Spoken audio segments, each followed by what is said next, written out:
والصلاة والسلام علی رسولہ الکریم اما بعد۔ محترم بھائیوں، پیاری ماں اور بہنوں، الحمدللہ آج کو ہمارے 24 روزے مکمل ہوئے اور یہ اس ماہ رمضان کے آخری عشرے کی تیسری تاخرات ہے۔ اللہ کرے کہ یہ لیلۃ القدر ہو اور اس رات میں جو عبادتیں ہم کر رہے ہیں اللہ رب العالمین اپنے فضل سے اس کو قبول فرمائے، آمین۔ فمن اظلم، یہ 24واں پارہ ہے۔ اس پارے کے اندر بھی اللہ رب العالمین نے بہت ساری باتیں بتلائی ہیں۔ چند آیتوں کے اہم نکات انشاءاللہ آج ہم معلوم کر کے بات کو ختم کریں گے۔ پارے کے شروع میں اللہ رب العالمین نے کافروں کے ایک بات کا جواب دیا۔ اب ایک سوال ہو سکتا ہے کہ کافر کے بات کا جواب دینے کی اللہ کو کیا ضرورت ہے؟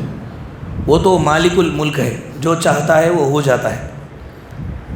جواب دینے کی ضرورت اس لیے ہے کہ اللہ رب العالمین نے انسانوں کو پیدا کرنے کے بعد اللہ تبارک و تعالیٰ نے ہم لوگوں کو اختیار دیا، اچھائی کا راستہ بتایا، برائی کا راستہ بتایا اور دونوں کے درمیان میں اختیار دیا، اور یہ کہا کہ دنیا میں تم دو راستوں میں سے کسی راستے کو تم اختیار کر سکتے ہو، چن سکتے ہو، یہاں تم پر کوئی پکڑ نہیں ہے، لیکن قیامت کے روز ہم تم سے سوال کریں گے۔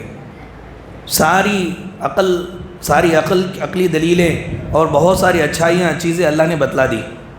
انا ہدیناہ السبیل اما شاکرا و اما کفورا، تو دونوں راستوں کی اللہ تعالیٰ نے ہدایت کر دی۔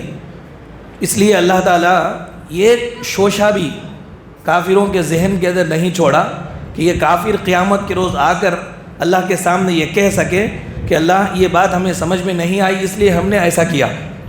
ایسا کوئی شوشہ اللہ نے نہیں چھوڑا، ہر ایک کا جواب دیا۔ جس کو سمجھ میں آ جائے، جس کو مان لے، اللہ تعالیٰ نے تفصیل سے انبیاء کرام کو بھیج کر کے پوری تفصیل سمجھا دی۔ اب اگر کوئی نفس کی خباثت کی وجہ سے، نفس کی برائی کی وجہ سے نہیں مانتا ہے تو پھر اس کے لیے عذاب ہے۔ اب اگر اس کو سمجھ میں ہی نہ آئے اور اللہ تعالیٰ عذاب دے دے تو نعوذ باللہ اللہ ظالم ہو جاتا کہ معلوم نہیں اس لیے ہم ایسا کر دیے ہیں تو اللہ نے ہم کو عذاب دے دیا۔ تو کوئی کسر اللہ نے نہیں چھوڑی، حق بات کو سمجھانے کے لیے کوئی کسر اللہ نے نہیں چھوڑی۔ تو کافروں کا یہ اعتراض تھا کہ محمد جو ہے صلی اللہ علیہ وسلم اپنی طرف سے گھڑ کر کے ہم لوگوں کو اللہ کی طرف منسوب کر کے باتیں بتاتا ہے، ایسا بولتے تھے۔ اللہ رب العالمین نے اور انہوں نے یہ کہا اس لیے ہم نہیں مانتے ہیں محمد کی بات کو۔ ہم کیوں نہیں مان رہے؟ اس لیے کہ یہ اپنے طرف سے بول رہے ہیں۔ اللہ رب العالمین نے جواب دیا کہ بے شک تم جو یہ کہہ رہے ہو کہ اللہ کی طرف جھوٹ باندھ رہا ہے، اللہ کی طرف جھوٹ باندھنا بہت بڑا گناہ ہے۔ جو جھوٹ باندھے گا وہ ضرور سزا پائے گا، یہ ایک بات ہے۔ دوسری بات یہ بھی ہے کہ جو شخص جس کے پاس سچا دین آئے اور وہ سچے دین کا وہ انکار کرے تو یہ آدمی سب سے بڑا ظالم ہے اور بڑا متکبر ہے، اس کا ٹھکانہ جہنم ہے۔ جھوٹ بولنے والا وہ سزا پائے گا، لیکن تم کیا کر رہے ہو؟ پورے اتھینٹک کے ساتھ، صحیح دلیل کے ساتھ ہمارے نبی تم تک باتیں پہنچا رہے ہیں۔ آیا ان باتوں کے خلاف یا ان باتوں کے اپوزٹ میں تمہارے پاس کوئی دلیل ہے؟ دلیل نہیں ہے، پھر تم نہیں مان رہے ہو۔ کیوں نہیں مان رہے ہو؟ یعنی حق آنے کے بعد حق کا انکار کر رہے ہو، یہ بہت بڑا ظلم ہے اور تم بہت بڑے ظالم ہو۔ اللہ نے بیان فرمایا فمن اظلم ممن كذب على الله وكذب بالصدق اذ جاءه اليس في جهنم مثوى للكافرين۔ اس آدمی سے بڑھ کر ظالم کون ہے جو اللہ پہ جھوٹ باندھتا ہے؟ اور وہ آدمی بھی بڑا ظالم ہے جبکہ اس کے پاس سچائی آئے اور اس نے اس کا انکار کیا۔ ایسے کافروں کے لیے جہنم ان کا ٹھکانہ ہے، ایسے کافروں کا ٹھکانہ جہنم ہے۔ تو یہ صرف کافروں کی بات نہیں ہو رہی ہے، بلکہ مسلمانوں کے اندر بھی وہ لوگ جن کو اللہ کی بات پسند نہ آئے، رسول کی بات پسند نہ آئے اور انہوں نے اپنی منمانی زندگی گزاری، جو رب کی آیات میں، رسول کی حدیثوں میں ان کے موافق جو تھا وہ لے لیا، ان کے نفسوں کے، ان کے خواہشات کے خلاف جو تھا اس کو چھوڑ دیا، یہ بھی اس کے ضمن میں ہے، یہ بھی اس کے ضمن میں ہے۔ کافر وہی کافر نہیں ہے جو عقیدتاً نہیں مانتا ہے وہ آدمی بھی کافر ہے جو عملاً نہیں مانتا ہے، جو عملی طور پر۔ علامہ ابن تیمیہ نے اس کو بڑی تفصیل سے اس کی وضاحت فرمائی ہے۔ تو جو عمل نہیں کرتا ہے مانتے ہوئے، یہ بھی کفر ہے، اور جو مانتا ہی نہیں ہے اس لیے عمل نہیں کرتا ہے، یہ بھی کفر ہے۔ اس کے بعد اللہ رب العالمین نے بیان فرمایا، جس طرح موت کے وقت انسان کی روح قبض ہو جاتی ہے، اللہ تعالیٰ لے لیتے ہیں، ایسا نیند کے وقت بھی اللہ تعالیٰ انسان کی روح کو قبض کر لیتے ہیں، لے لیتے ہیں۔ اللہ نے فرمایا، اللہ یتوفی الانفس حین موتها والتی لم تمت فی منامها، بے شک اللہ تعالیٰ ہی ہے جو جانوں کو ان کی موت کے وقت روح کو قبض کر لیتا ہے اور نیند کے وقت بھی قبض کر لیتا ہے۔ ہر ایک آدمی کو جب نیند آتی ہے اس کی روح قبض ہو جاتی ہے۔ اب دنیا میں جس کا ٹائم رہتا ہے اس کو اللہ تعالیٰ اس کی روح کو نیند ہو جانے کے بعد چھوڑ دیتا ہے، اور جس کا وقت ختم ہو چکا نیند ہی کے اندر، اب وہ جو روح قبض کر لیا ہے اس کو چھوڑتا نہیں ہے۔ جب چھوڑتا نہیں ہے تو نیند ہی میں مر جاتا ہے آدمی، جب چھوڑتا ہے تو پھر دنیا میں وہ ہوشیار ہوتا ہے اور دنیا میں وہ زندگی گزارتا ہے۔ عرب کے اندر مختلف ٹاپکوں پر عرب کے لوگ ایک سیمینار کرتے رہتے ہیں۔ اسی طرح ایک سیمینار ہوا، اس کے اندر سائنس کے ایک بہت بڑے سائنسدان کو بلایا گیا اور اس کو ٹاپک یہ دی گئی کہ روح قبض ہوتے وقت، یعنی روح کب کب قبض ہوتی ہے۔ تو اس نے بہت سارے دلائل سے، اپنے طور پر دنیا کی دلائل سے یہ ثابت کیا کہ انسان جب سو جاتا ہے تب بھی اس کی روح نکل جاتی ہے، آتما، اور جب مر جاتا ہے تو اس کی روح نکل جاتی ہے۔ اس وقت اس کے سامنے اس آیت کریمہ کو پیش کیا گیا، وہ کافر تھا۔ جیسے ہی یہ آیت کریمہ اس نے پڑھا، اس نے یہ کہا کہ یہ اب موجودہ تحقیق کے حساب سے میں بول رہا ہوں کہ آدمی جب سو جاتا ہے تو روح قبض ہو جاتی ہے اور موت کے وقت بھی روح قبض ہوتی ہے، لیکن یہ 1400 سال پہلے قرآن میں یہ بات ہے۔ اسی وقت اسی مجلس میں وہ مسلمان ہو گیا، آپ یوٹیوب پہ دیکھ سکتے ہیں اس کو، اسی وقت مسلمان ہو گیا۔ وہ بہت بڑا سائنسداں تھا اور اس کو خاص طور پر اسی ٹاپک پر بحث کرنے کے لیے بلایا گیا تھا، اسی وقت اسی محفل میں وہ مسلمان ہو گیا۔ 1400 سال پہلے قرآن کریم ایسی بات بتاتا ہے جو آج کے سائنسداں تحقیق کرنے کے بعد جو بات بتا رہے ہو، تو 1400 سال پہلے قرآن نے بتلا دیا کہ انسان جب سو جاتا ہے تب بھی اس کی روح قبض ہو جاتی ہے، اسی طرح جیسے موت کے وقت اس کی روح قبض ہوتی ہے۔ اسی لیے نیند کو موت کی بہن کہا جاتا ہے۔ نیند جو ہے موت کی بہن ہے، جس طرح موت یہ حقیقی ہے ویسا نیند بھی حقیقی ہے۔ آدمی جس طرح موت کو نہیں رکا سکتا، اسی طرح نیند کو بھی نہیں رکا سکتا۔ آپ دیکھیں انسان کو جب نیند آ جاتی ہے، لمبے نرم گدے کی ضرورت اس کو نہیں ہوتی، یوں ہی کہیں بھی پڑھ کے سو جاتا ہے۔ یہ ناز و نخرے کب ہے؟ جب اس کو نیند نہیں آتی ہے تو سونے کے لیے جب آتا ہے تو لمبے نخرے کرتا ہے، لیکن جب خوب نیند آ جائے کہیں بھی پڑھ کے سو جاتا ہے۔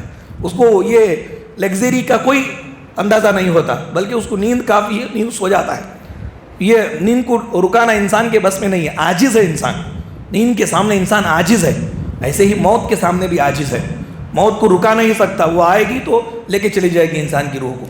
اس کے بعد اللہ رب العالمین نے اس بارے کے اندر یہ بات بتلایا، انسان خطاؤں کا پتلا ہے، گناہ ہوتے رہتے ہیں اس سے، چنانچہ جب وہ گناہ کر لیتا ہے تو شیطان کی طرف سے اس کے ذہن کے اندر یہ بات آتی ہے، شیطان اس کو کیا کرتا ہے، اس آدمی کو اللہ کی رحمت سے مایوس کر کے اسے توبہ سے دور رکھتا ہے۔ شیطان اللہ کی رحمت سے انسان کو مایوس کر کے اس کو توبہ سے دور رکھتا ہے۔ آپ دیکھیں 60 سال گزر گئے آدمی کے، تو اب مایوس ہو جاتا ہے، میرے ساتھ کیا معاملہ ہوگا معلوم نہیں، توبہ قبول ہوتی کہ نہیں کہ وہ بھی معلوم نہیں، کیونکہ بہت سارے گناہوں میں میری زندگی کٹی، بہت سارے گناہوں میں میری زندگی گزری۔ تو شیطان کا یہ حربہ کہ توبہ سے دور رکھتا ہے، لیکن اگر وہ انسان جو گناہ گار ہے قرآن پڑھے گا تو اس کو معلوم ہوگا کہ اللہ رب العالمین اپنے بندے کو ہر دم اپنی رحمت کی امید دلاتا ہے، ہر دم اپنی رحمت کی امید دلاتا ہے۔ اور اللہ نے یہ کہا، تم بتاؤ دنیا میں ایسا کون سا گناہ ہے جس کے لیے توبہ نہ ہو؟ ہر ایک گناہ کے لیے توبہ ربر کی حیثیت رکھتا ہے۔ بہت بڑے سے بڑا گناہ بھی آپ نے کر دیا، چھوٹے سے چھوٹا گناہ ہی آپ نے کر دیا، لیکن اللہ رب العالمین نے موت کے آنے سے پہلے تک توبے کا دروازہ کھلا رکھا ہے۔ فرمایا، قل یا عبادی الذین اسرفوا علی انفسہم لا تقنطوا من رحمت اللہ ان اللہ یغفر الذنوب جميعا انہ هو الغفور الرحیم۔ اے حبیب صلی اللہ علیہ وسلم میرے بندوں سے کہیے کہ اے وہ میرے بندو جنہوں نے اپنے نفس پر ظلم کیا ہے، گناہ کیے ہو تم، لا تقنطوا من رحمت اللہ، شیطان تمہیں میری رحمت سے دور کر کے توبہ کے راستے سے تم کو ہٹا رہا ہے، میری رحمت سے کبھی مایوس نہ ہونا۔ ان اللہ یغفر الذنوب جميعا، اللہ تم سب کے سارے گناہوں کو معاف کر دے گا۔ یہ ایک آدمی کا ایک گناہ کی بات نہیں ہو رہی ہے۔ ان اللہ یغفر الذنوب، یہ ذنب کی جمع ذنوب ہے، اللہ سارے گناہوں کو معاف کر دے گا، تم سب کے سارے گناہوں کو معاف کر دے گا، اور وہ ہے ہی غفور الرحیم، ہے ہی غفور الرحیم۔ یہ امید ہمیں دلائی گئی، کتنا بھی بڑا گناہ انسان کر لے توبہ کا راستہ کھلا ہوا ہے، بس یہ احتیاط اس کو ہونا چاہیے کہ جو زندگی گزری گناہ میں احساس ہوا، اس نے توبہ کر لی، تو اس کے بعد مابقیہ زندگی ہے، مابقیہ زندگی میں گناہوں سے دور رہے، مابقیہ زندگی میں گناہ نہ کرے بلکہ گناہوں سے دور رہے، یہ شرط ہے، یہ ضروری چیز ہے۔ اس کے بعد اللہ رب العالمین سورہ مومن شروع ہو رہی ہے اس پارے کے اندر۔ سورہ مومن کی شروعات میں یہ بتلایا گیا کہ کفار مکہ کا جو رویہ ہے، یہ رویہ فرعون کے رویے سے مقابلہ کرتا ہے، فرعون کے رویے سے تقابل کر کے اللہ تعالیٰ نے بتلایا کہ جس طرح فرعون موسیٰ علیہ السلام اور موسیٰ علیہ السلام کے ماننے والوں پر ظلم کرتا تھا، یہ مکے کے کافر لوگ اپنے سرداری کے گھمنڈ میں، فخر میں، غرور میں یہ نبی کریم صلی اللہ علیہ وسلم پر اور نبی کریم صلی اللہ علیہ وسلم پر ایمان لانے والوں پر ظلم کر رہے ہیں۔ ان کو سمجھ جانا چاہیے کہ فرعون اور فرعونیوں کا جو انجام ہوا وہ ایسا انجام ان کا بھی ہو سکتا ہے۔ اللہ رب العالمین نے ڈرایا، دھمکی دی، اور ان لوگوں کو سمجھایا گیا۔ اور کتنے ایسے لوگ تھے نبی کریم صلی اللہ علیہ وسلم کے زمانے میں جو ابھی اسلام شروع ہوا تھا مکے کے اندر، بعض لوگوں کو سمجھ میں آ گئی تھی، سمجھ میں آ جانے کے باوجود انہوں نے حق بات کو ظاہر نہیں کیا تھا، اندر چھپا کے رکھے اور صحابہ کرام کا ساتھ بھی نہیں دے رہے تھے۔ اللہ رب العالمین نے ایسے لوگوں کو فرعون کے دربار کے وزیر کی مثال دے کر یہ بات سمجھائی کہ حق سمجھ میں آ جانے کے بعد تماشائی نہیں بننا چاہیے، حق کا ساتھ دینا چاہیے۔ آپ کو حق بات سمجھ میں آ گئی تو جو حق پر عمل کرنے والے ہیں وہ حق پر عمل کرنے والوں کو دیکھتے رہنے کے بجائے ان کے ساتھ مل کر کے ان کو ساتھ دیں۔ یہ بات اللہ رب العالمین نے فرعون کے دربار میں ایک وزیر تھا، اس وزیر کے ذریعے سے سمجھایا۔ وقال رجل مؤمن من آل فرعون یکتم ایمانہ اتقتلون رجلا ان یقول ربی اللہ وقد جاءکم بالبینات من ربکم وان یک کاذبا فعلیہ کذبہ۔ یعنی ایک آدمی جو بنی فرعون کے اندر سے تھا، فرعون کے درباریوں میں سے، وزیر میں سے تھا، اس کے دل میں ایمان تھا، ایمان چھپائے ہوئے تھا۔ جب دیکھا اس نے کہ موسیٰ علیہ السلام کو قتل کرنے کی سازشیں ہو رہی ہے، بنی اسرائیل کو مارنے کی سازشیں ہو رہی ہے، تو چونکہ یہ جانتا ہے کہ موسیٰ حق پر ہیں، تب یہ بول اٹھا، کہنے لگا اتقتلون رجلا ان یقول ربی اللہ، ایک ایسے آدمی کو تم مارنا چاہ رہے ہو، مارنا چاہ رہے ہو، قتل کرنا چاہ رہے ہو، جو یہ کہتا ہے کہ میرا رب اللہ ہے، ایسے آدمی کو تم قتل کرنا چاہ رہے ہو۔ اب فرعون نے دیکھا کہ اس کا اہم آدمی موسیٰ کا حمایتی بن چکا ہے، موسیٰ علیہ السلام کی تائید میں بات کر رہا ہے، تو یہ ڈر گیا، ڈر کر کے اپنے پرسنل لوگوں کو الگ لے کر گیا، اس کو قتل کرنے کی سازش کرنے لگا۔ یوں ہی اس کو مار نہیں سکتا تھا کیونکہ وزیروں میں سے تھا، یوں ہی مار نہیں سکتا ہے، تو سازشیں کرنے لگا کہ پہلے اس کو قتل کیا جائے، کیونکہ یہ وزیر ہونے کے باوجود یہ ہمارے ساتھ رہنے کے بجائے اس کا ساتھ دے رہا ہے۔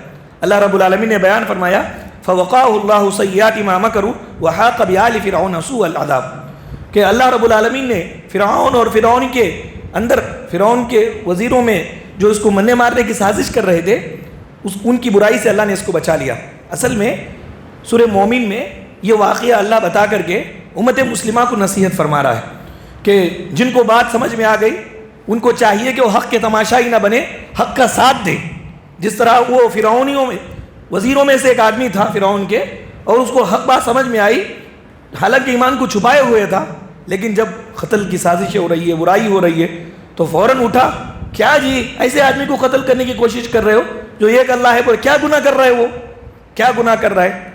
آپ دیکھیں کہ اگر برائی سازشیں لوگ کر رہے ہوں، آپ وہاں ہو، جس کے خلاف سازش کر رہے ہو، اس کے بارے میں آپ کو معلوم ہے کہ وہ اچھا انسان ہے، نیک انسان ہے، آپ وہاں خاموش رہے تو گونگے شیطان ہیں، آپ گونگے شیطان ہیں، وہاں پر روکنا چاہیے.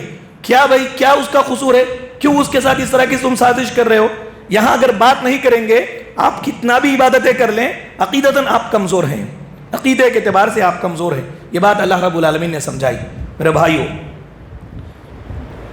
اس کے بعد مسلمانوں کو نصیحت کی جا رہی ہے کہ کافروں کے مال و دولت کو دیکھ کر، ان کی تجارت کی اونچائی کو دیکھ کر، کافروں کے عہدوں کو دیکھ کر، ان کے سیٹوں کو دیکھ کر، ان کی طاقت کو دیکھ کر، دنیا والوں کی نظر میں ان کی اہمیت کو دیکھ کر تم یہ نہ سمجھو کہ وہ حق پر ہے، یا تم یہ نہ سمجھو کہ وہ بہت عزت والے ہیں. اللہ رب العالمین نے ہمیں سمجھایا کہ ان لوگوں کی کوئی حقیقت نہیں ہے. فرمایا کہ حق کسی نمود و نمائش کا محتاج بھی نہیں ہے. آپ کے پاس حق ہے تو یہ حق جو ہے کسی نمود و نمائش کا محتاج بھی نہیں ہے. پہلے ادوار میں بڑے بڑے سردار لوگ، مالدار لوگ انبیاء کے ساتھ ٹکر لیے، اور انہوں نے اپنی طاقت کے بلبوتے پر حق کو گرانا بھی چاہا، طاقت کے بلبوتے پر حق کو گرانا بھی چاہا. اللہ رب العالمین نے ان کو پکڑ لیا. آج بھی حق سے جو ٹکرائے گا، چاہے وہ دنیاوی اعتبار سے کتنا بھی طاقتور کیوں نہ ہو، بہت جلد اس کی پکڑ کی جائے گی. اللہ نے فرمایا ما یجادل فی آیات الذین کفروا فلا یغررک تقلبهم فی البلاد. جو لوگ دنیا کے اندر اللہ کی آیات کے ساتھ لڑتے ہیں، جھگڑتے ہیں، اللہ کی آیت کا انکار کرتے ہیں، ان کا شہروں میں اونچا ہونا آپ کو غرور میں مبتلا نہ کرے. آپ چھوٹے دل نہ ہو. ان کی لمبی تجارت کو دیکھ کر، دنیا والوں کے نزدیک ان کی اہمیت کو دیکھ کر، آپ دیکھتے نہیں 1 روپے والا، پیسے والا، کوئی عہدے والا آتا ہے تو اس کے آنے سے پہلے 10 گاڑیاں اس کے سامنے آتی ہے، اس کی گاڑی کے بعد 10 گاڑیاں اس کے پیچھے رہتی ہیں، اور جب یہ نکلتا ہے تو سب واہ واہ کرتے ہیں، ہتھیلیاں بجاتے ہیں، سب اس کے سامنے کھڑے ہوتے ہیں. تو اللہ رب العالمین مومنوں کو سمجھا رہا ہے کہ ان کی اس طرح کی دنیا والوں کی نظر میں اس کی اہمیت کو دیکھ کر کے اپنا دل چھوٹا مت کرو. یہ بہت کم ہے اللہ تعالیٰ کے نزدیک، مچھر سے بھی کم ان کی اوقات ہے اللہ کے نزدیک، کوئی اوقات ان کی نہیں ہے. تمہارے پاس اللہ رب العالمین کا ایمان ہے، تم بہت بڑے انسان ہو. اللہ رب العالمین نے بیان فرمایا کہ جو لوگ اپنے طاقت کے بلبوتے پر حق کو گرانا چاہے، حق کو مٹانا چاہے، اللہ تبارک و تعالیٰ نے ان کو پکڑ لیا. یہ پکڑنا صرف ان کے لیے خاص نہیں، قیامت کی صبح تک کا یہ پکڑنا ہے. حق کے خلاف اگر کوئی بات کرتا ہے اور بہت سارے لوگوں کو جمع کرتا ہے حق کے خلاف بات کرنے کے لیے، گرانے کے لیے حق کو، اللہ تعالیٰ اس کو نمٹ لے گا. اس آیت کریمہ کے بعد اللہ تعالیٰ نے مختلف انبیاء کے قوموں کے واقعات کا تذکرہ فرمایا. کہا اولم یسیروا فی الارض فینظروا، یہ لوگ دنیا میں گھومتے پھرتے نہیں ہیں کہ وہ دیکھیں کیف کان عاقبۃ الذین من قبلہم، کہ ان سے پہلے لوگوں کا حال اللہ رب العالمین نے کیا کیا. یہ لوگ کیسے تھے؟ کانوا اشد منہم قوۃ وآثارا فی الارض، زمین میں یہ بڑے طاقتور تھے اور قوت کے اعتبار سے، مال و دولت کے اعتبار سے بڑے مضبوط تھے. فاخذہم اللہ بذنوبہم، اللہ رب العالمین نے ان کے گناہوں کی وجہ سے ان کو پکڑ لیا. یہ حق کے خلاف تھے، بڑے بڑے جاگیردار لوگ تھے. حق کے خلاف ہونے کی وجہ سے اللہ تعالیٰ نے حق کا بول بالا کیا، ان کو پکڑ لیا. معلوم ہوا کہ باطل پر عمل کرنے والے چاہے کتنے ہی کروڑ پتی کیوں نہ ہو، ارب پتی کیوں نہ ہو، اور حق پر عمل کرنے والا پلاش اور غریب اور فقیر ہی کیوں نہ ہو، اللہ کی مدد اس کے ساتھ ہوتی ہے. وہ منہ کی کھاتا ہے. جاء الحق وزهق الباطل ان الباطل کان زهوقا، حق جب آ جائے تو باطل نیست و نابود ہو جائے گا. حق کی مار جب پڑتی ہے باطل پر تو باطل چکنا چور ہو جاتا ہے. یہ اللہ تعالیٰ کا قاعدہ ہے کہ گرچہ کہ باطل پر عمل کرنے والے مضبوط ہی کیوں نہ ہو، حق پر عمل کرنے والے معمولی ہی لوگ کیوں نہ ہو. حق بہت مضبوط ہوتا ہے. حق کو نمود اور نمائش کی ضرورت نہیں ہے، حق کو بتلانے کی ضرورت نہیں ہے. جس طرح باطل کو ڈیکوریٹ کر کے پیش کیا جاتا ہے، اس کے اوپر محنتیں کی جاتی ہیں، حق کے اوپر ایسا محنت کرنے کی ضرورت نہیں ہے. حق اتنی اہمیت رکھتا ہے کہ حق کی وجہ سے لوگوں کو پہچانا جائے گا. لوگوں کی وجہ سے حق کو انسان نہیں پہچانتا. حق جس کے پاس رہتا ہے وہ انسان پہچانا جاتا ہے. انسان کی وجہ سے حق نہیں پہچانا جاتا. حق بہت بڑا ہے اور جو حق پر عمل کرتا ہے اس کو پہچانتے لوگ. اس لیے حق بات پر عمل کرتے رہنا چاہیے، دنیا اور آخرت کی سلامتی کا ذریعہ ہے. اس کے بعد اللہ رب العالمین نے بیان فرمایا ایمانی رشتہ، اس کی بڑی آفاقیت ہے. اللہ رب العالمین کا ایمان ہمارے دل میں ہے تو ہمارا رشتہ دنیا کے بہت ساری چیزوں سے، بہت سارے مخلوقات سے جڑ جاتا ہے. ہر مخلوق ہمارے لیے مغفرت کی دعا بھی کرتی ہے، ہماری مدد بھی کرتی ہے۔ اللہ رب العالمین نے اس آیت کریمہ میں فرشتوں کی دعا کا تذکرہ فرمایا۔ فرشتے اللہ کی مخلوق ہے، نورانی مخلوق ہے، ہمارے سے ان کا کیا تعلق ہے، لیکن وہ ہمارے لیے دعا کرتے ہیں۔ خاص بھائی اپنے بھائی کے لیے یہاں دعا نہیں کرتا ہے، بیٹا اپنے باپ کے لیے دعا نہیں کرتا ہے، لیکن ایمانی رشتے کی وجہ سے فرشتے ہمارے لیے دعائیں کرتے ہیں۔ فرشتوں کی دعاؤں میں ہم شریک ہوتے ہیں۔ اللہ نے بیان فرمایا الذین یحملون العرش ومن حولہ، جو فرشتے عرش کو اٹھائے ہوئے ہیں یا جو عرش کے ارد گرد فرشتے ہیں، ان کا کام کیا ہے؟ یسبحون بحمد ربہم، اپنے رب کی حمد و تسبیح بیان کرتے رہتے ہیں، ویؤمنون بہ، رب کے اوپر ایمان رکھتے ہیں، ویستغفرون للذین آمنوا، مومنوں کے لیے استغفار یہ کرتے رہتے ہیں۔ ہم سب کے لیے دعائیں کرتے ہیں۔ فرشتے کیا دعا کرتے ہیں؟ ربنا وسعت کل شیء رحمتا وعلما فاغفر للذین تابوا، اے ہمارے پروردگار آپ کی رحمت ہر چیز پر وسیع ہے، بھاری ہے، گھیری ہوئی ہے، توبہ کرنے والوں کو تو معاف فرما۔ یہ ہم سب کے لیے فرشتے دعا کر رہے ہیں، توبہ کرنے والے کو تو معاف فرما۔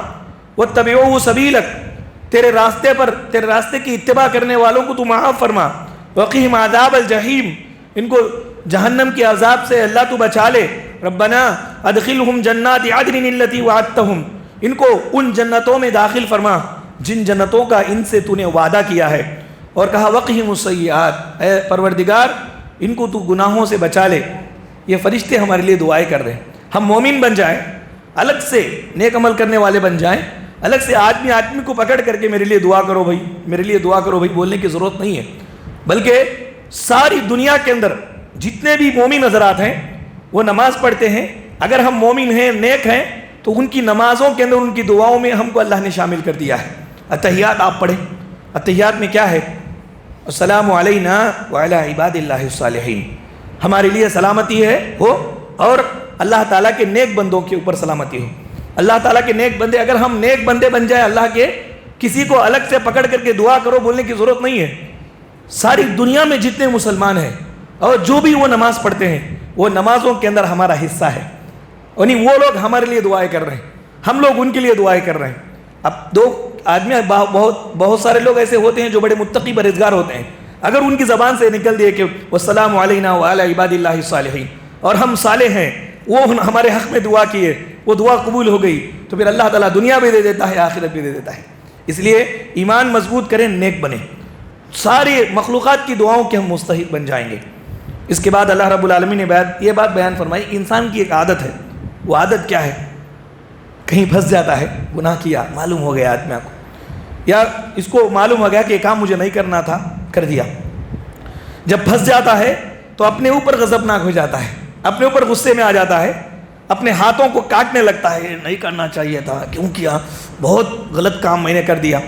اللہ رب العالمین نے بیان فرمایا کہ قیامت کے دن یہ جو نافرمان لوگ ہیں اپنا انجام دیکھ لیں گے۔ سب کا نام اعمال ہے، آپ کیسے بھی زندگی گزارو، نام اعمال تو ہے، اب وہ نام اعمال میں سب انٹر ہو رہا ہے، اب وہ اس کو دے دیا جائے گا۔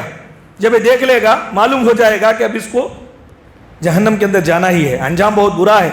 ایسے موقع پر بہت غضبناک ہوگا، اپنے اوپر غضبناک ہو جائیں گے، اپنے اوپر غصے میں آ جائیں گے، غصے میں آ کر کے چباتے رہیں گے ہاتھوں کو۔ اللہ رب العالمین اس موقع پر بات کرتے ہوئے کہیں گے ان الذین کفروا ینادون لمقت اللہ اکبر من مقتکم انفسکم اذ تدعون الی الایمان فتکفرون، کہ بے شک جب تم کو، ان الذین کفروا ینادون، کافروں کو پکار کر کے کہا جائے گا کہ لمقت اللہ اکبر من مقتکم انفسکم، کہ اللہ تعالیٰ کا غصہ تمہارے غصے سے بھی بڑا ہے۔ آج تو جو اپنے آپ پر غصہ کر رہے ہو، اپنے برے کرتوتوں کی وجہ سے آج تم غصے میں ہو اور غصے میں آ کر کے چبا رہے ہو، تمہارا غصہ کیا ہے؟ تم غلط کام کر کے آئے ہو، پروردگار کا غصہ تمہارے غصے سے بڑا ہے۔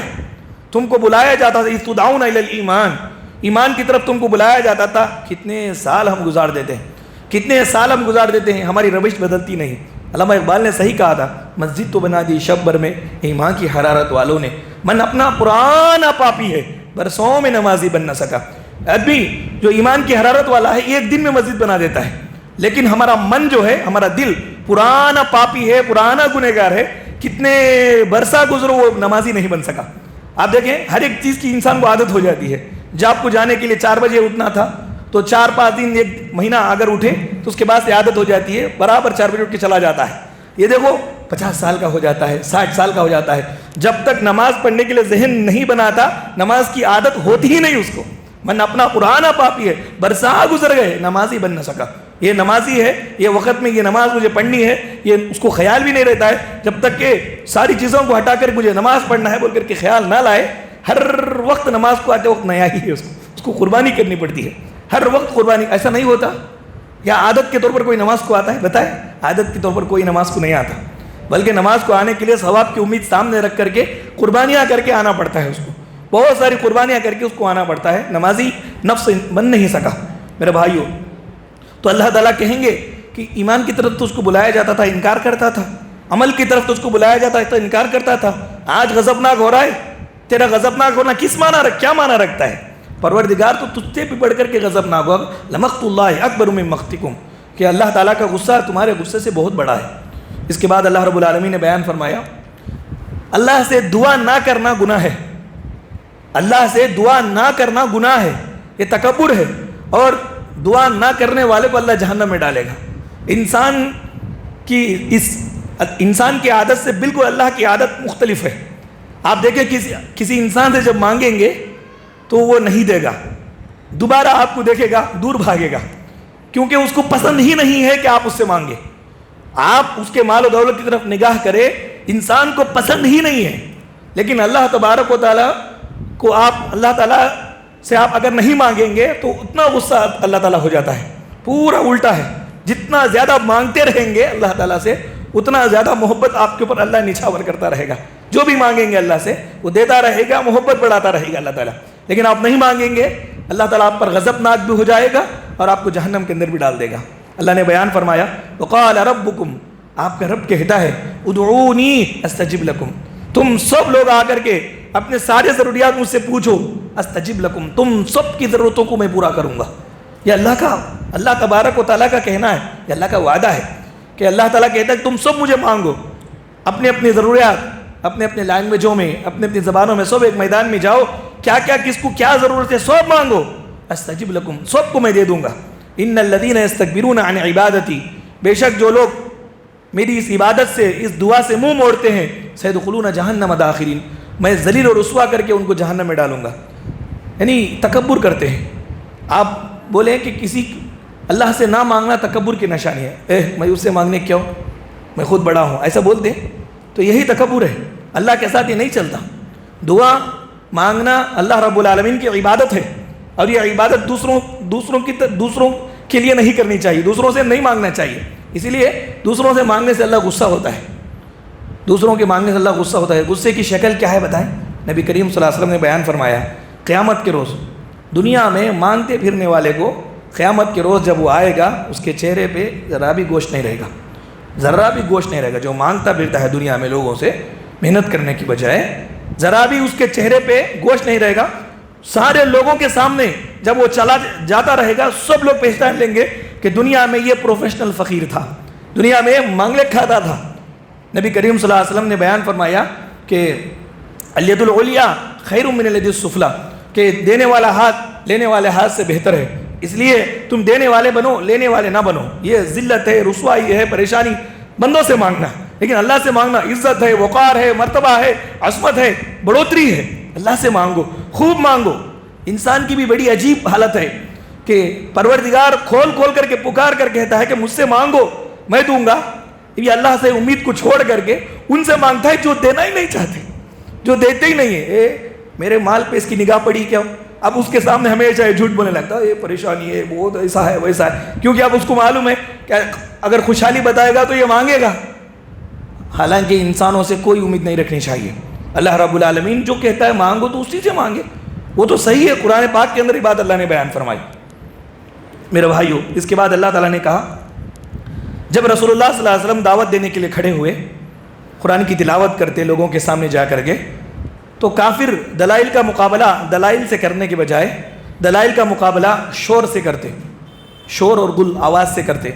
نبی کریم صلی اللہ علیہ وسلم اللہ کی بات پہنچا رہے ہیں، قرآن کی آیت پڑھ رہے ہیں. اب ان کے پاس یہ اس کو صحیح نہیں مان رہے تو کیا کرنا؟ ان کے پاس جو دلیل ہے وہ پیش کرنا. اب کوئی دلیل تھوڑے ہی ہے ان کے پاس. جب دلیل نہیں ہے، دلیل انسان کے پاس سے ختم ہو جاتی ہے، یا دلیل نہ ہو کسی کام میں پھر بھی یہ ماننا نہیں چاہتا ہے تو اس کی نشانی کیا ہے؟ اس کی نشانی یہ ہے کہ وہ آواز کرتا ہے، لڑائی کرتا ہے، جھگڑا کرتا ہے، آوازیں کرنے لگتا ہے۔ اللہ رب العالمین نے بیان فرمایا وقال الذین کفروا، کافروں نے کہا لا تسمعوا لهذا القرآن، قرآن کو نہ سنو، والغوا فیہ لعلکم تغلبون، جیسے ہی قرآن پڑھا جاتا ہو، محمد قرآن پڑھتے ہوں تو آوازیں کرو، تالیاں بجاؤ، سیٹیاں مارو، آوازیں کرو، غل کرو، لعلکم تغلبون، اگر ایسا نہیں کرو گے تو یہ قرآن تم پر غالب آ جائے گا، تم پر جیت جائے گا، تم اس کے ہو جاؤ گے۔ تو قرآن کو نہ سننے کے لیے یعنی رسول اللہ صلی اللہ علیہ وسلم کی دعوت کا مقابلہ دلائل سے کرنے کے بجائے شور و غل سے کرتے ہیں۔ اسی سے معلوم ہوا کہ جس کے پاس دلیل نہ ہو اس کے پاس گالیاں ہوتی ہے، شور و غل ہوتا ہے، بھڑکانا ہوتا ہے، انسان کے انفرادی حملے ہوتے ہیں، انفرادی حملہ، تم کتنے دودھ کے دھلے کہ ایسی ایسی باتیں بول رہے ہو، انفرادی طور پر پرسنلی آدمی انٹر ہو جاتا ہے۔ آپ جب کسی مسئلے کے تعلق سے دلیل سے بات کرتے ہوں تو سامنے والے کو بھی چاہیے کہ وہ دلیل سے بات کرے۔ جب اس کے پاس دلیل نہیں ہے اور آپ کے پاس سامنے والے کے پاس حق بات ہے تو اس کو مان لینا چاہیے، یہ سچے انسان کی نشانی ہے۔ طفیل بن عمرو دوسی کو دیکھیں کہ بہت ساری باتیں اس کے ذہن میں بٹھائی گئی تھی، لیکن جیسے ہی انہوں نے محمد رسول اللہ صلی اللہ علیہ وسلم سے قرآن کو سنا، سچے انسان تھے، جیسے حق بات اتر گئی رسول اللہ صلی اللہ علیہ وسلم کے پاس گئے، کیا پوچھا کہ تم کیا دعوت دیتے ہو؟ اللہ کے رسول نے کہا کہ میری دعوت یہ ہے کہ قرآن مجید کو مانو، اللہ ایک ہے، مانو میں اس کا رسول ہوں، میری بات اتباع کرو۔ طفیل بن عمرو دوسی مسلمان ہو گئے، طفیل بن عمرو دوسی مسلمان ہو گئے، سچے آدمی کی پہچان ہے۔ اس کے بعد اللہ رب العالمین نے یہ کہا کہ کافر سرداروں کے مقابلے میں کمزور اور بے وقت سمجھ رہے ہیں یہ لوگ مومن کو، اس کی کیا حیثیت اللہ کے پاس ہے۔ کافر بڑے بڑے سردار ہیں لیکن اللہ تعالیٰ کے نزدیک ان کی کوئی حقیقت نہیں ہے۔ یہ کافر جن کو بے وقت سمجھتے ہیں، حیثیت نہیں والے سمجھتے ہیں، کم ظرف سمجھتے ہیں، ان کی اللہ کے نزدیک بہت اہمیت ہے۔ کتنی اہمیت ہے؟ اللہ نے فرمایا ان الذین قالوا ربنا اللہ، بے شک وہ لوگ جنہوں نے یہ کہا کہ اللہ ہمارا رب ہے، ثم استقاموا، پھر اس پر ڈٹ گئے، عمل کرتے رہے، شیطانی وسوسے آئے، خاندانی دشمنیاں آئی، باہر کے دشمنیاں آئی، سب کو برداشت کیا، عمل کرتے رہے۔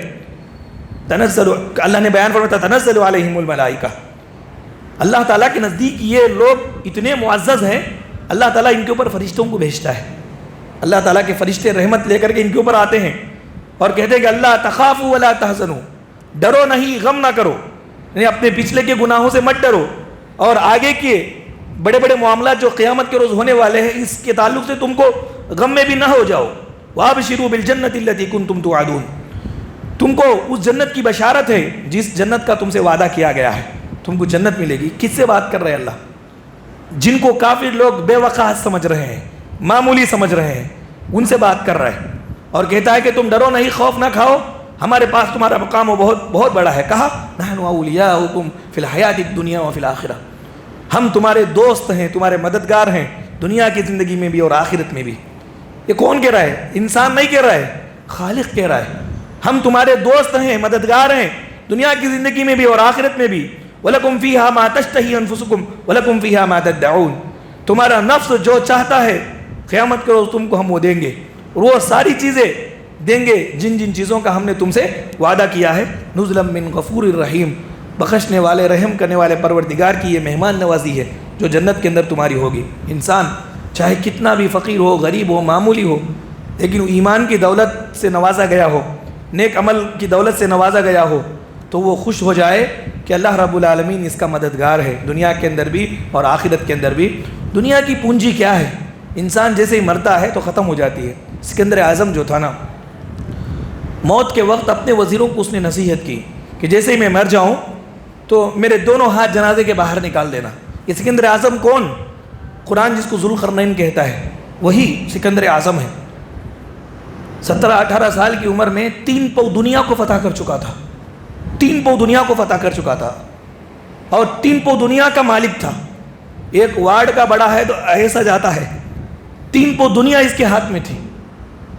جب مر رہا ہے تو اپنے وزیروں کو بول رہا ہے کہ جب میرا انتقال ہو جائے تو جنازے سے میرے دونوں ہاتھوں کو نکال دو۔ انتقال ہو گیا، دونوں ہاتھوں کو اس کے جنازے سے نکال دیا گیا۔ بعد میں لوگوں نے پوچھا کہ سکندر اعظم نے یہ نصیحت کیوں کی؟ انہوں نے بتایا کہ سارے لوگ یہ جان لیں 3 پاؤ دنیا کا فاتح، 3 پاؤ دنیا کو فتح کرنے والا جب دنیا سے جا رہا ہے تو خالی ہاتھ جا رہا ہے، اس کے پاس کچھ بھی نہیں ہے، وہی ہے جو اس نے نیک عمل کر لیا۔ اب روپیہ پیسہ پراپرٹی جائیدادیں جاگیریں جتنے تھے یہ سب قبرستان سب دنیا میں چھوڑ کے گیا.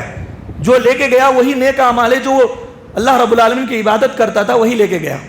اللہ نے ہم کو زندگی دی ہے اور اللہ نے نیک عمل کی توفیق بھی دی ہے, صحیح بات بھی سمجھائی ہے. رسول کریم صلی اللہ علیہ وسلم کے صحیح احادیث ہمارے پاس ہے. اب ہم کو چاہیے کہ یہ توفیق کے لیے ہم دعا کریں کہ اللہ ہمیں نیک عمل کی توفیق دے. نیک عمل کی توفیق اللہ کی طرف سے نہ ملے, آدمی سامنے رہتے ہوئے بھی وہ چیز کو حاصل نہیں کر سکتا. سامنے رہتے, آج دیکھیں کتنے لوگ ہیں یا نماز ہو رہی ہے اور کتنے لوگوں کو دیکھا کہ بعض ادھر ادھر گھوم رہے باتیں کر رہے ہیں, توفیق نہیں ملی تو کیا کریں گے؟ توفیق ایک بہت بڑی دولت ہے, یہ جس کو ملتی ہے وہی نیک کام کرتا ہے, جس کو نہیں ملتی وہ نیک کام نہیں کر سکتا. اس لیے اللہ سے ہم توفیق مانگیں, اللہ سے ہم توفیق مانگیں کہ اللہ تعالیٰ ہمیں نیک کام کرنے کی توفیق عطا فرما. کیونکہ میرے بھائیو, اللہ جس کو چاہتا ہے اس کو یہ توفیق دیتا ہے, جس سے نفرت کرتا ہے یہ توفیق اللہ تعالیٰ اس سے چھین لیتا ہے. اس کے بعد اللہ رب العالمین نے بیان فرمایا آپ کا دشمن ہے, دشمن کو دوست بنانے کا فارمولہ کیا ہے؟ دشمن کو دوست بنانے کا فارمولہ یہ ہے کہ آپ اس کے ساتھ, وہ جو برائی کرے گا تو آپ اس سے اچھائی سے جواب دیں, وہ اگر آپ کے اوپر ظلم کرے گا تو آپ صبر سے کام لیں, وہ آپ کو گالیاں دے گا تو آپ میٹھے زبان سے اس کو بات کریں. یہ دشمن کو دوست بنانے کا فارمولہ ہے جو اللہ خود بیان کرتا ہے, اور پیارے رسول اس کا زندہ عملی نمونہ ہے, زندہ عملی نمونہ. کتنے ایسے لوگ مکے میں آپ سے نفرت کرتے تھے, لیکن آپ نے اپنے حسن کردار سے, اپنی اچھے اخلاق سے ان سارے لوگوں کے دلوں کے اندر جگہ بنا لی اور رسول اللہ صلی اللہ علیہ وسلم کے وہ گرویدہ ہو گئے. اللہ نے فرمایا وَلَا تَسْتَوِي الْحَسَنَةُ وَلَا السَّيِّئَةُ, نیکی اور برائی یہ دونوں برابر نہیں ہو سکتے. ایک آدمی ہمارے ساتھ برائی کر رہا ہے, ہم بھی اس کے ساتھ برائی کر رہے ہیں, تو برائی ہوئی, ہم نیکی کہاں کی ہے؟ ہاں دنیا کے اندر انا پرستی میں, ایگو میں ہم آ گئے, وہ یہ کر رہا ہے غلط کام تو 10 کام ہم کر رہے ہیں. دنیا میں تو وقتی طور پر شیطان کے وسوسے سے ہمارے دل کی بھڑاس کو تو ہم ختم کر لیے, لیکن نہ دنیا کے اندر اس کا صحیح اثر ہم کو ملے گا, نہ اللہ کے پاس اس کا صحیح اجر ہم کو ملے گا. اللہ نے فرمایا وَلَا تَسْتَوِي الْحَسَنَةُ وَلَا السَّيِّئَةُ, برائی نیکی برابر نہیں ہوتے. اِدْفَعْ بِالَّتِي هِيَ أَحْسَنُ, برائی کو اچھے انداز میں دور کرو. کیا ہوگا اچھے انداز میں دور کریں گے تو فَإِذَا الَّذِي بَيْنَكَ وَبَيْنَهُ عَدَاوَةٌ, جس آدمی اور تمہارے درمیان میں دشمنی تھی ایسے وہ ہو جائے گا کَأَنَّهُ وَلِيٌّ حَمِيمٌ, تمہارا جگری دوست ہے, تمہارا جگری دوست بن جائے گا, جگری دوست تمہارا بن جائے گا اگر تم برائی کو اچھائی سے دور کرو گے.